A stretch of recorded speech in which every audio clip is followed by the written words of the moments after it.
This week, we explain the difference between abbreviations and acronyms.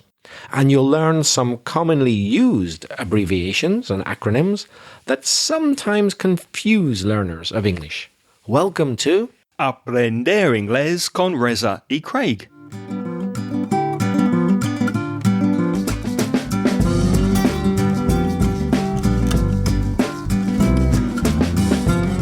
Hi, I'm Reza. And my name's Craig. And with 50 years of teaching between us, we'll help you improve your English and take it to the next level. Hi Craig, how you doing? I'm doing very well, thank you, Reza. I'm very excited to be podcasting again with you this week. It's always a pleasure. How are you doing?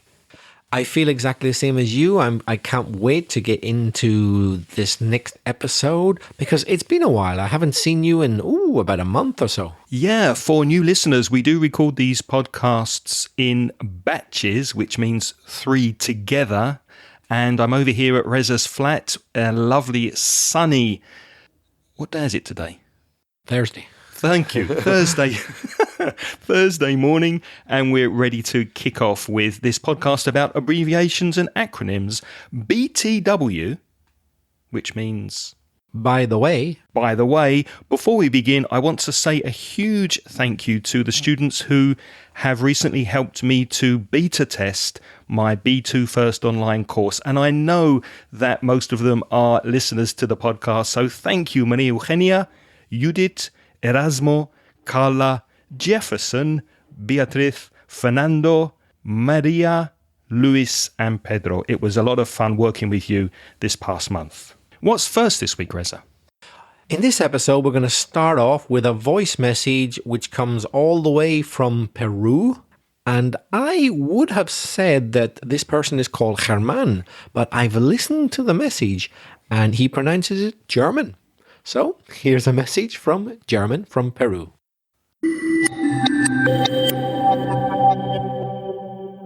Hi Craig, this is German from Peru. I just wanted to let you know that this is the first time that I'm listening to your podcast, and I think that these podcasts are amazing and very useful as well.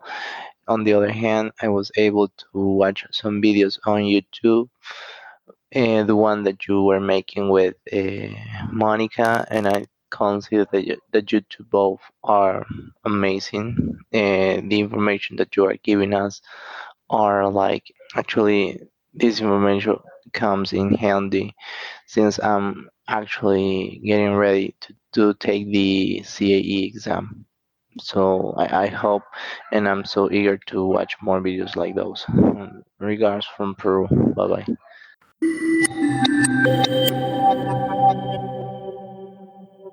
Thank you very much, German, for your message. I think I heard a dog in the background, so Coco here would like to say hello to your dog, if that is your dog in the background. And here's a hello from Coco. So German is preparing to take the CAE exam. Best of luck with that, German. And I really like the expression you used, it comes in handy, which means it is useful. If something comes in handy, then it's useful to you. Nice expression there, German. Any comments, Reza? Yes, I thought your expressions were very good as well, German. But there was one little thing I would change. You said, this is the first time that I'm listening to the podcast. But in English, whenever you say, this is the first time, although it doesn't seem logical, we tend to use our present perfect after that. So we say, this is the first time that I've listened to your podcast. So it's quite different to Spanish, isn't it? This is the first time that I've listened to the podcast. And German mentioned that on every Wednesday at 8 p.m. CET, that's Central European Time, if you're interested, there's a live stream that I do alternately with Monica, who German mentioned, and also with our friend Lynn. So if you want some extra free English coaching and entertainment, why don't you join us every Wednesday on the Mansion Inglés Facebook page or on the La Mansión del Inglés page on YouTube. Okay, Craig, well, let's get started. We mentioned that we'll be talking about abbreviations and acronyms. What's the difference? Well, that's a good question. An abbreviation is when you take some letters from a word to make it shorter. For example, incorporated is quite a long word, isn't it? How many syllables have we got there? Incorporated, five syllables? We can just write INC. So I've taken 3 letters from the word incorporated and it's abbreviated. I've abbreviated the word. However, an acronym takes the first letter of each word and that becomes the acronym. For example, the Federal Bureau of Investigation is probably better known as the FBI. So F for federal, B for bureau, and I for investigation. Or the CIA, the Central Intelligence Agency. So the acronym, the first letter of each word. So you already mentioned INC, which is the abbreviation for incorporated. Our next one is even shorter, just 2 letters, JR, which is the first and last letter of the word junior. So we use this expression, this abbreviation, JR, often when we're talking about people, because sometimes when a father has a son and he decides to give him exactly the same name, to distinguish, they say Junior. It's particularly common in the United States, isn't it, Craig? Yeah, I'm trying to think of famous people that have J.R. Jr. after their name. Of course, there was Martin Luther King Jr., so his father was also Martin Luther King. And Sammy Davis Jr. as a singer from the 50s, 60s. So, yeah, it's quite popular in the US to have Junior or JR after the name. Another useful one is EST, which is short for established. Now, you can use short for as a synonym of abbreviation. So I can say that EST is an abbreviation of established, or EST is short for established. You'd often see that used for brands, wouldn't you? I can't remember when it was, but Levi, the jean company, is very old. So you might see written the name of the company, Levi, and then established 1867. So EST they usually write, and everybody know that's established. People even quite often have it on T-shirts, don't they, with a brand name? Yeah, and it's very often followed by a full stop, un punto in Spanish. So EST full stop, and then you know it's an abbreviation. I guess pretty much with all of these, you could have a full stop, yeah, couldn't you? With any abbreviation, you can put a full stop after it if you want. I would say, in fact, in the past, people were very strict and they always put a dot, a full stop after abbreviations. But in modern English, we don't really care so much. You can if you want, but you don't have to. Our next one is QTY, which is short for quantity, and you often see that when you're buying something online. You have a box, and in the box there are 6 items, for example. So you see QTY 6, and then you know that's the quantity of what you're buying. One which I'm sure many of you do know already, but I'll remind you, is intro, INTRO, which of course is the first part of the word introduction. And it's not exactly, well, it's not an abbreviation, but outro is the opposite, especially when we're talking about podcasting. So the intro is the music at the beginning and the things we say, and the outro, OUTRO, is at the end of the podcast. Now, the next one is a good example of the expression in English, you don't see the wood for the trees. If I were to ask you, think of a common abbreviation, you might think, well, I don't know, I don't speak English, I don't know many, but you do. You know the abbreviation APP. Who doesn't know that? APP, APP. As I'm sure everybody listening to this podcast knows, it's short for application. So we're talking about software. Who doesn't know app? But we never say in English app. I've heard Spanish people say that sometimes. They say, oh, I saw a new app. We don't say that. We say app. And a very clever brand name is, I'm sure most of you use the WhatsApp messaging service. So that's Whats, WHAT''S APP, which sounds similar to What's Up. which is how's it going? What's happening? What's new? What's up? So that's a very clever name. WhatsApp, what's up? Our next one is CO, and it's usually written with a capital C, a big C, and it refers to a company. It can also refer to county, though. For example, in Ireland, you see it a lot. CO, then Wicklow, for example, County Wicklow. And there's a very good reason for why you often see the counties written in Irish addresses. You know why, Craig? Why's that? Because in Ireland, outside Dublin, there are no postcodes. I didn't know that. Ireland doesn't use postcodes. There's a very basic system for Dublin, and it's like Dublin 123. There's a few numbers. But I write letters to people in Ireland, and it's the name of the person, the address, then County Cork, for example, and no postcode. So the county is useful to get the letter to where you're sending it. So CO, County Cork. Right. I didn't know that. Interesting. Bizarre, isn't it? There's a country in the EU that doesn't really use postcodes. Yes.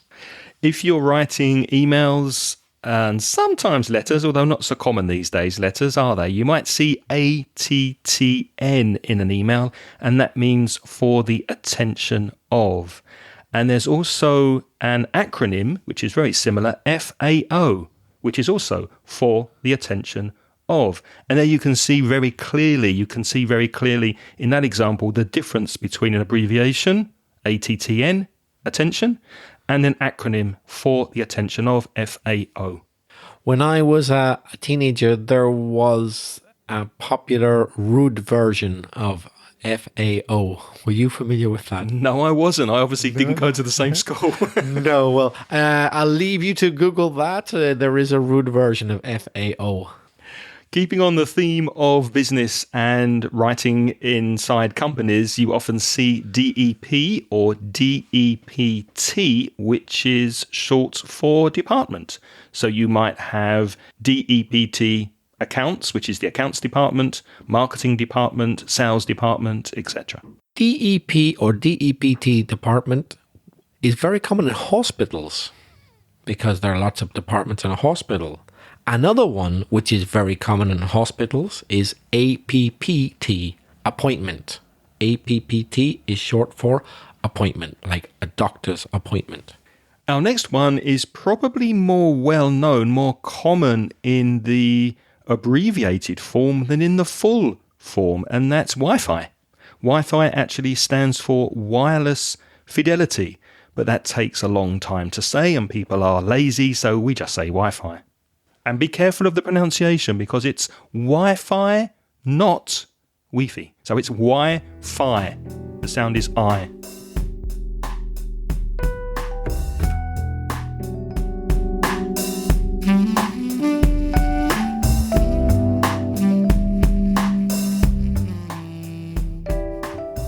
The next one is written LTD, and the L is always a capital, a big L, and it stands for limited company. A limited company is a company which has limited liability, limited responsibility. Our next one speaks about gender. So masculine is abbreviated MASC and feminine FEM. You can see a list, quite a long list of all these acronyms and abbreviations in the show notes to this podcast at inglespodcast.com/405. The next two I'm going to do together so that we avoid confusion. The next one is RE, which means with reference to, RE. And usually it's with a capital R, although I have seen it with a small r, but more commonly capital RE with reference to. And the second one is very similar, REF, but with the letter F, and that refers specifically to a reference number. So, for example, imagine you've ordered something from Amazon or some other company which delivers products. There will almost certainly be a reference number, a long number to identify your purchase. So you might see the letters REF as opposed to RE, right? RE with reference to a theme, a topic, an issue, but REF is specifically for a reference number. And our final abbreviations on the list are quite self-explanatory, which means it's easy to guess what they mean. And it's that sometimes we abbreviate months and days. So instead of saying or writing January, we write JAN, or February FEB, etc. And interestingly, even in speech, those first 2 months, we might just say the abbreviation. For example, I'm going away on the 5th of Jan, or I'm coming back on the 10th of Feb. And also days of the week. So MON, obviously Monday, TUES, obviously Tuesday. You can probably guess those just by looking at them. Craig, let me test your Spanish. What is the abbreviation in Spanish of miércoles, Wednesday? Oh, that's really put me on the spot. That's making me nervous. Miércoles. I'm going to guess because I'm not 100% sure. M. It begins with M, doesn't it? Yeah. RC? No. No idea. It's MIER, and some people write C, some don't. MIER with or without C. Okay. Or there's another version. You can write just one letter for miércoles, Wednesday. What is it in Spanish? M. X. Really? Yeah. I didn't know that. X is Wednesday in Spanish. Think about it. L, lunes, M, martes. If you write another M, that'll confuse you. Miércoles, martes. So Wednesday's X. Okay. So you people don't confuse it with martes. You see, listeners, constantly learning. That's something else I've learned today. So we never stop learning. Let's move on to acronyms now, and these are in alphabetical order. The first one, again, keeping on the topic of business, we have AGM, which stands for Annual General Meeting. The meetings that you have annually or every year. Reza, when do you think we should have our AGM for the podcast? And this weekend in the pub, perhaps. Sounds good to me. Couple of beers and talk about podcasting. Speaking of the podcast, most of you know AIRC stands for Aprender Inglés con Reza y Craig. And long-time listeners will know that if you are an AIRC-aholic, then you're a fan of the show. AIRC-oholic. Aprender Inglés con Reza y Craig. AKA is an interesting one because it stands for also known as. And you would find that hard to guess if you didn't know, because known, sorry for saying the word know a lot, begins with a silent K. So that's quite tricky in English. When you get an acronym and one of the letters, the K, represents a letter which is not pronounced. That doesn't make life easy, does it? So AKA is also known as. I'll give you an example. Coco, the dog, AKA Roski, Lord Roskins, Jefe, el Jefe de Todos. He has various titles, so AKA and all his other titles. A couple of rapper names, Calvin Cordozar Broadus Jr., or JR, as we mentioned earlier, also known as, or AKA, Snoop Dogg. Is that Snoop Dogg? Ah. And another one for you. Do you know this one, Reza? Curtis James Jackson III. No idea. AKA 50 Cent. Aye. Or, as they say, 50 Cent. Our next one, I'm sure some of you know, ASAP, as soon as possible. You'll often see that in an informal letter or a WhatsApp or something like that.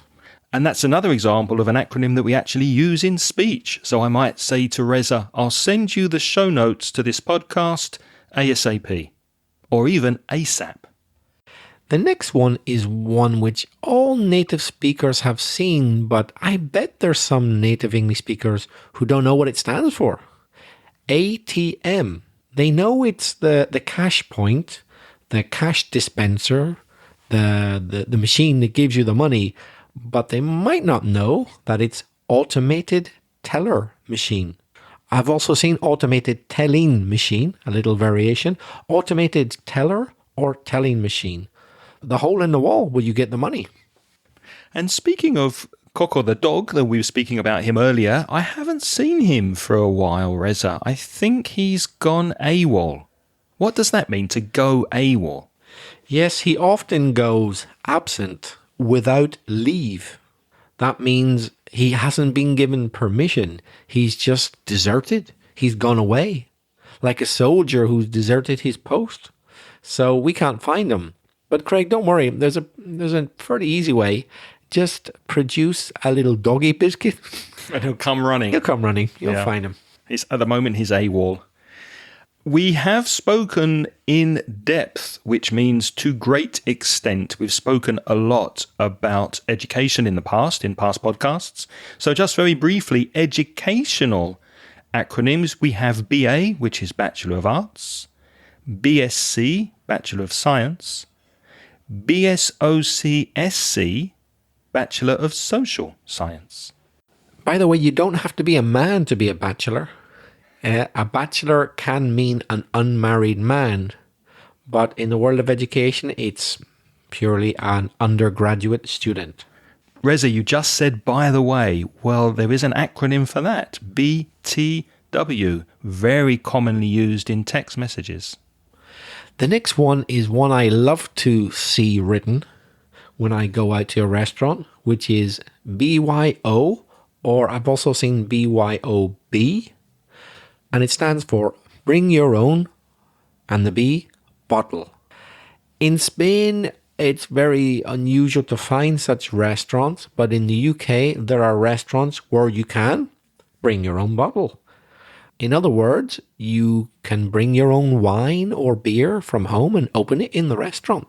But they tend to charge you corkage, don't they? So corkage, C-O-R-K-A-G-E. The cork is the top of the bottle, the bit that prevents the air from entering the bottle. And it's also the material. Cork is a material. So corkage is the money they charge you if you BYOB, bring your own bottle. We got two from the world of business which are becoming more and more popular. We've got B2B, so it's the letter B and then the digit 2 and then B. That's business to business. I know what you're thinking. You're thinking, but hold on. Business to business, that's TO, right? It's not the number 2. Yeah, that's true. But just because it's quicker, we write the digit, the number 2, instead of the word 2, TO. So B2B, business to business, or B2C, business to consumer. So B2B is businesses dealing with other businesses, whereas B2C is a business dealing with the client, the consumer. When you send an email, when you address your email to a person, you often see the two letters CC. But what does that stand for? Well, years ago, and I remember this, when you typed a letter in a typewriter, and we've probably lost about half of the audience saying that, Reza, we used to have something called carbon paper, and you put this very, very thin paper with ink between two normal pieces of paper so that when you typed a letter, you got an exact copy of what you're typing. So CC means carbon copy. And BCC, when you want to send an email to somebody, like a group, for example, a group email, but you don't want people to know the addresses of the people you're sending it to, that's BCC, blind carbon copy. Blind means you can't see, so you don't know what the addresses of the other people are. The next group we've got, beginning with the letter C, are connected to business or companies. I'm sure many of you know CEO, which is Chief Executive Officer. Not as many will know CFO, the Chief Financial Officer. There's also CMO, the Chief Marketing Officer, and then COB, Chairman of the Board. These days, many people pay online by credit card or PayPal or other methods of payment. But if you pay the person who delivers something, that's cash on delivery, or COD. The next one we have is DIY, do it yourself. It means that you, instead of paying a professional, you do your own repairs and carpentry and that type of thing at home. In fact, we have an entire episode about that. It's episode 182. So if you go to inglespodcast.com/182, you will find our episode about DIY and home improvement. Reza, have you ever DM'd anybody? I'm not sure. Does it hurt? Not if you do it correctly, no. If you DM someone, you send them a direct message, and that's very common on social media. For example, if you use Instagram or Twitter, send me a DM means send me a direct message. Now, a thing that you might see written, or you might also hear people say in a hospital, is DOA. And that is an acronym for Dead on Arrival. So a patient coming to be treated arrives at the hospital, but I'm afraid it's too late. They're already dead. They're DOA, Dead on Arrival.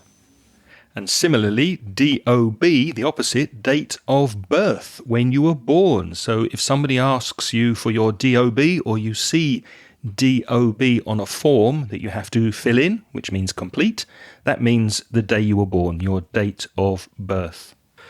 Now, listeners, as students of English, you might have seen EFL written somewhere. That is English as a Foreign Language. This is an interesting one because here we have, well, let's count them, English as a foreign language, 5 words, but we've only got 3 letters in the acronym. That's because unimportant words tend not to be represented in the acronym. So we don't bother to write a letter for as and a. We only write E for English, F for foreign, and L for language. But it actually stands for English as a foreign language. And there's a similar one, ESL, English as a second language. And when you're doing exercises in English, you might see the acronym EG, which stands for example. And you might think, well, that's strange because there's no G in the word example. Well, it's taken from the Latin, exempli gratia, which is for example. ETA is a common one. It means estimated time of arrival. In other words, if you don't know exactly when something's going to arrive, a plane or maybe yourself, meeting a friend or a bus, then you can write the ETA, the estimated time of arrival.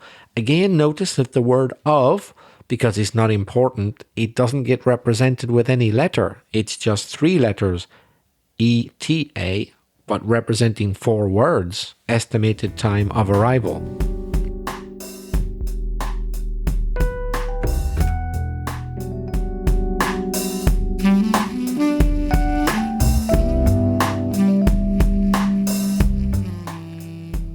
If you want to know details about my course for B2 First, I might say to you, well, before you send me an email, go to the facts.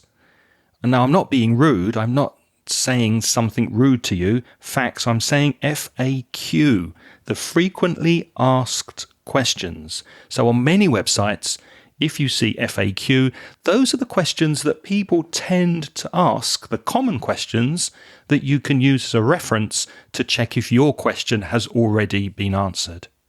The next 2 expressions we've got are quite new ones, but they're becoming very popular. One is FOMO, and I've heard sometimes people say FOMO as well. So you can say the letters or you can say FOMO, and it's fear of missing out. And the related one we have is YOLO, YOLO, you only live once. So people often do things because of FOMO, fear of missing out. They want to do it because they think, oh, well, I don't want to be the only one who doesn't do it. It sounds like fun, and maybe if I don't do it now, I'll never do it. So that would be YOLO, you only live once. Do you suffer from FOMO? Not really, no. What about you? I used to. When I was younger, Friday nights and Saturday nights, if I stayed at home, I used to think I was missing out on something happening in the bars and the pubs and being out with my friends. So I didn't like staying at home at the weekends. So that's FOMO, isn't it? You're thinking, what's happening now somewhere else? I'm missing out on something. FYI, if you see that, another common acronym for your information. And especially in American English, people actually use that in spoken American English. They say, well, FYI, you should check on the website for your information. The next one is very different to Spanish. It begins with GDP, Gross Domestic Product. And I think in Spanish it's Producto Interior Bruto. Yeah, PIB. In English, GDP, Gross Domestic Product. How much a country produces. Another Latin acronym, i.e., in other words, which is id est. And you'd often use this to explain something and exemplify something. Can you think of an example, Reza? Yes, for example, you can't make an omelette if you don't break eggs. I.e., you got to get your hands dirty. You've got to take a risk, like breaking the egg. Once it's broken, you can't unbreak it. You got to take a risk, got to get your hands dirty to get something done. If you don't break those eggs, there's no omelette. So I might say i.e. to explain the expression. You can't win a lottery if you don't buy a ticket. The next one, LLP, which is Limited Liability Partnership. Earlier we mentioned BA, etc., Bachelor of Arts. A little bit higher than a BA, you've got an MA, that's a Master of Arts. You've got an MSc, Master of Science. Notice that it's capital M, capital S, but small c. That's logical because SC are the first two letters of the word science, right? So capital S, but small c, same as BSc. And then M, SOC, SC, Master of Social Science. MD is medical doctor. NB is nota bene, Latin, but it means it's important to note. So when you want somebody to pay careful attention to a specific point. An acronym you may hear in the news is NATO, NATO, which is the North Atlantic Treaty Organization. And a treaty is a formal agreement between countries, TREATY, North Atlantic Treaty Organization, NATO. The next one is a new one for me. OG is Original Gangster. That's someone who is very professional at something because they've been doing it a long time. So you might say that because we've been podcasting since 2014, Reza and I are OG podcasters. But I interpret it as old guy. If you're old and you're good at something, you can call yourself an OG, an original gangster, which means you've got lots of experience at something. You're an old guy. It's interesting, listeners, to see how English language is forever evolving because I only discovered that one researching for today. It's a new one for me and I teach English. One that I am familiar with because it's been around for a while is OMG, oh my God. So if something amazing or incredible or surprising or scandalous happens, you can just use the acronym OMG for oh my God. And if you hear that expression, oh my God, that might be because somebody has been a little bit OTT, which is over the top or exaggerated. A person who exaggerates something, OTT, over the top, too much. Next, I've got two with the same letters but written differently. PA. Now, if it's capital P and A, it could be personal assistant, which is a more modern version of a secretary, but it could also be a public address system. In other words, a system of microphones, speakers, amplifiers, etc. for public meetings, a PA system. But if it's a small p and a small a, and usually with a dot after the P and A, but not necessarily, then it's from the Latin per annum, and it's a completely different meaning, and it means per year. For example, he gets paid 50,000 PA. He gets paid 50,000 per year, per annum. We had the acronym MD earlier for medical doctor. If you see PhD, that's a qualification for a philosophical doctor, a doctor of philosophy. PLC is a public limited company, not to be confused with LTD, which was limited company, which we had in our abbreviation section.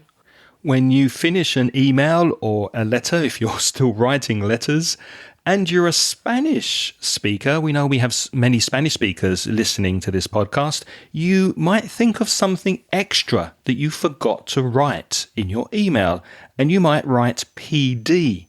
However, in English, the same acronym is PS, which again is from the Latin postscriptum. So PS, remember that, especially if you're taking an exam. If you want to PS at the end, don't write PD because that's the Spanish equivalent. Another acronym you may see sadly when somebody dies, or we like to say passes away. That's much nicer than dies. If someone passes away, you might see the acronym RIP, which means rest in peace. The next one we've got is ROI, but I bet I've seen it in a situation different to what Craig has seen it in. I better explain myself. It can be return on investment. So you invest money, you spend money in a company, and the money you get back is the return on the investment, ROI. However, if you live in Ireland, you're going to see it a lot as the Republic of Ireland. It's an acronym for the Republic of Ireland. It's interesting because Reza and I collaborate on these show notes. So I wrote return on investment first, but then when Reza was adding additional things to the show notes, he saw ROI and put Republic of Ireland. So it's interesting how we interpret sometimes things differently. I'm fairly sure, though, we agree about the next one. In fact, all the rest. R and D. So that and in the middle, you'd probably write, that symbol for what is it they call it? Ampersand? Ampersand. R&D, research and development, which is similar to, but not exactly the same as R&I, which is research and innovation. There are many countries who have acronyms, and they're very common. Just very quickly to remind you, United Kingdom has the acronym UK. United Nations, the International Collection of Nations, UN, and United States of America, USA. What about USP? Are you familiar with that, listeners? That's an ever more popular acronym, and it stands for Unique Selling Point. In other words, a product, if it has something which makes it different to the others, that's what might make the customer want to buy it. That's its USP, its unique selling point. We've nearly got to the end of the alphabet. We can just think of two more common ones, but we could think of a lot more not so common ones, but we don't want to bore you listeners. We've got VIP. In Spanish, they say beep, but in English, you have to say every letter separately for this one. It's a very important person, a VIP. And finally, WHO, the World Health Organization. And again, you have to pronounce the individual letters, the WHO. So there you go. We nearly got to the end of the alphabet, but we couldn't think of any very common ones for Y and Z. And we could have given you a list of thousands and thousands, but there's not much point in that. So we've thought of the most common and most useful acronyms.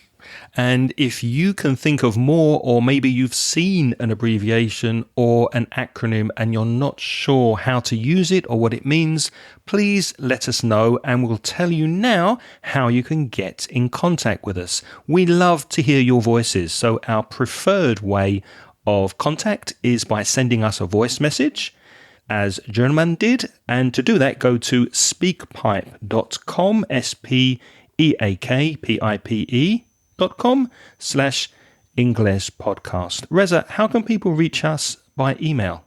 You could write to us, either Craig or myself. You could write to craig@inglespodcast.com or belfastreza@gmail.com. And if you're interested in buying a course, especially audio courses to help you improve your English, you can find a selection of courses on the Mention Inglés online store. Go to store.mencioningles.net. As always, we'd like to thank all of you who are helping us through the Patreon scheme. That's Patreon. If you're interested, you could join the scheme for as little as $1.20 per month. The 20 cents is to cover the VAT tax. There's another acronym, VAT, Value Added Tax. We have to charge that, so that's why it's $1 plus the 20 cents for VAT. And if you do that, if you join the scheme, as a thank you, you will get instant access to recent audio transcriptions. So for more information, go to patreon.com/inglespodcast. And we'd like to welcome our new Patreon supporters who have joined us recently. They are Carles Casasola and Sergio Munoz. Thank you very much. And thank you to all of you lovely Patreon supporters. What's next week, Reza? Next week, we've got friendship.